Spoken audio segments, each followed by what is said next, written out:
Okay, so welcome back everyone. ये video कुछ दिन बाद कुछ गैप के साथ बना रहा हूँ क्योंकि पर्सनल काम के रीजन से टाइम की दिक्कत थी। सो आज का जो एजेंडा है आप सीधे देख पा रहे होंगे कि हमारा एजेंडा जो है वो बीपीएससी असिस्टेंट प्रोफेसर या लेक्चरर रिक्रूटमेंट प्रोसेस, यहाँ इन टू एंड प्रोसेस आपको बताऊंगा। क्योंकि नॉर्मली आप नोटिफिकेशन तो सबको पता है कि बीपीएससी की वेबसाइट पे आती है, एडमिट कार्ड भी बीपीएससी की वेबसाइट पे आती है, प्रिलिमरी या जो भी एग्जाम होते हैं उसका रिजल्ट भी बीपीएससी की वेबसाइट पे आती है, फाइनल रिजल्ट तक बीपीएससी की वेबसाइट पे आती है।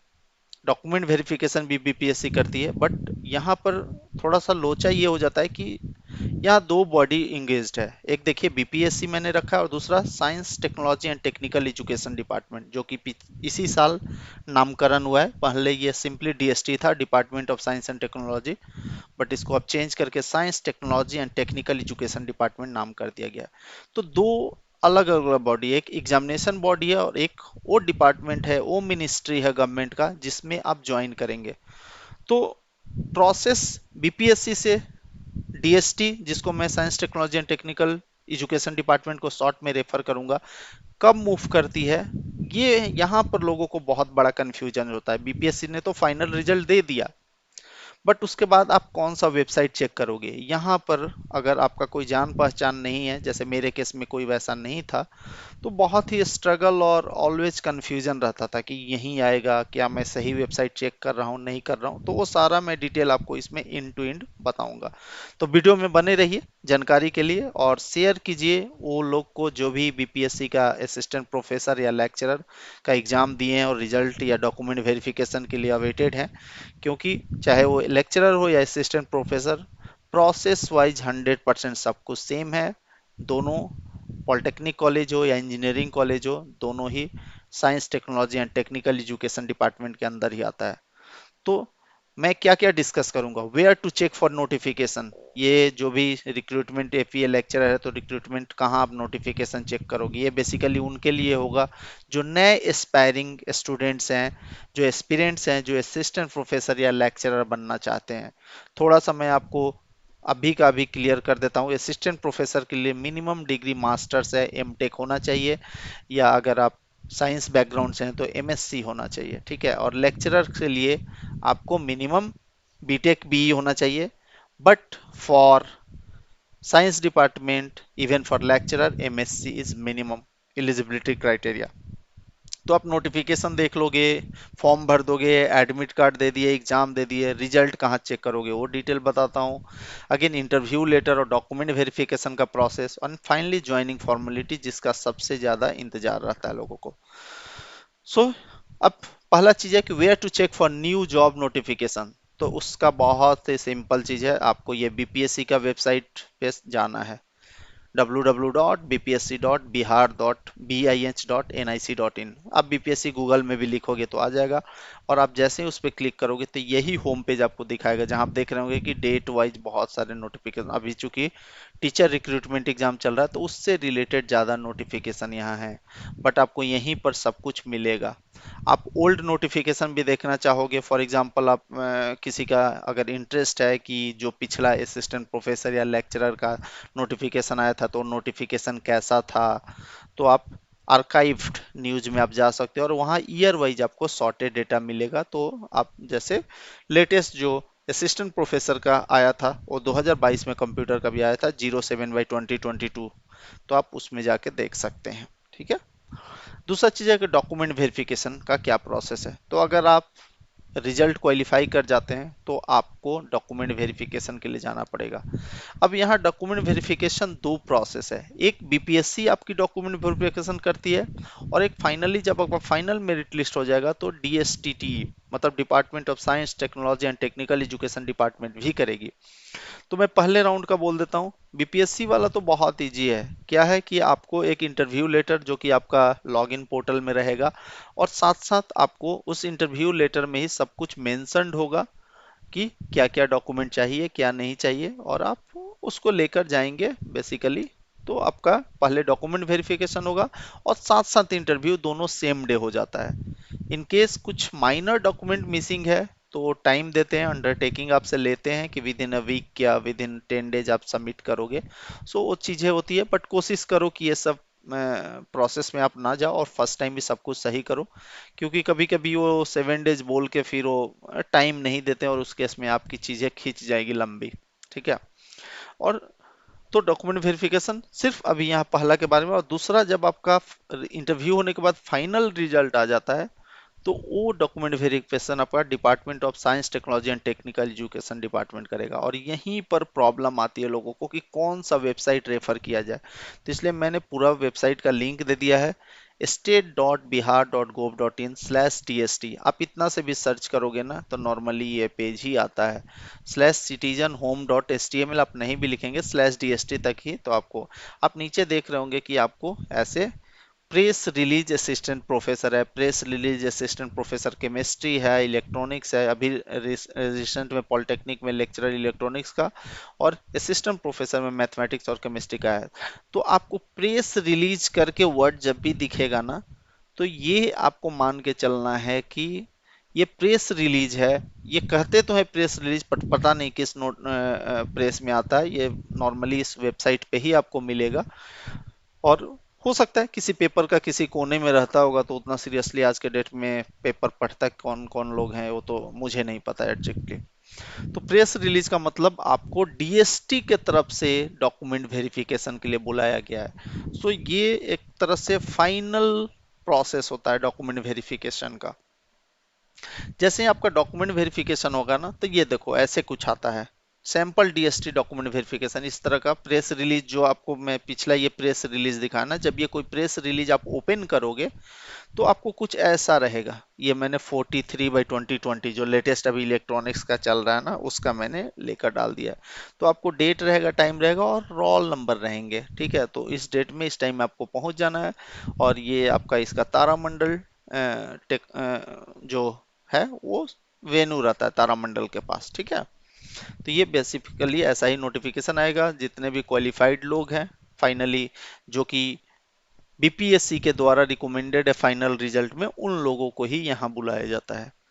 और जैसे ही आपका ये प्रोसेस हो जाता है, फॉर एग्जांपल 21/9/2023 को ये चीज हो गया, ठीक है, तो नॉर्मली ऐसा देखा गया, अगेन ये हार्ड एंड फास्ट कोई रूल नहीं है, कि विद इन अ मंथ आपकी ज्वाइनिंग आ जाती है। अगर जैसे 21/9 ये हुआ है ना, तो आप मान के चलिए कि इनका 15 से 20 के अप्रॉक्स अक्टूबर में आ जाएगा। तो और आपको जब ये ज्वाइनिंग वाला होगा, वो भी आपको सेम उसी वेबसाइट पे रहेगा, state.bihar.gov.in/dst।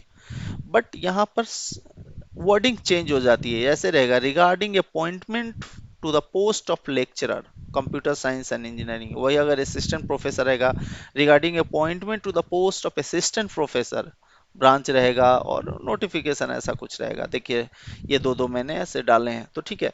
नॉर्मली आप मान के ये चलो कि जब भी आपका डीएसटी डॉक्यूमेंट वेरिफिकेशन करती है department of science and technology, तो उससे एक मंथ के अंदर में आपको इस वेबसाइट पे आपकी ज्वाइनिंग भी आ जाएगी, बशर्ते कुछ और लोचा में ना फंस जाए, कुछ केस उस ना हो जाए या कुछ क्लेम ना हो जाए। तो ऐसे प्रॉब्लम अगर ना हो, तो नॉर्मली अभी तक जितना भी नोटिफिकेशन या ज्वाइनिंग आए हैं वो विद इन अ मंथ आ गए हैं। ठीक है, तो आपका ज्वाइनिंग और अपॉइंटमेंट आ जाता है।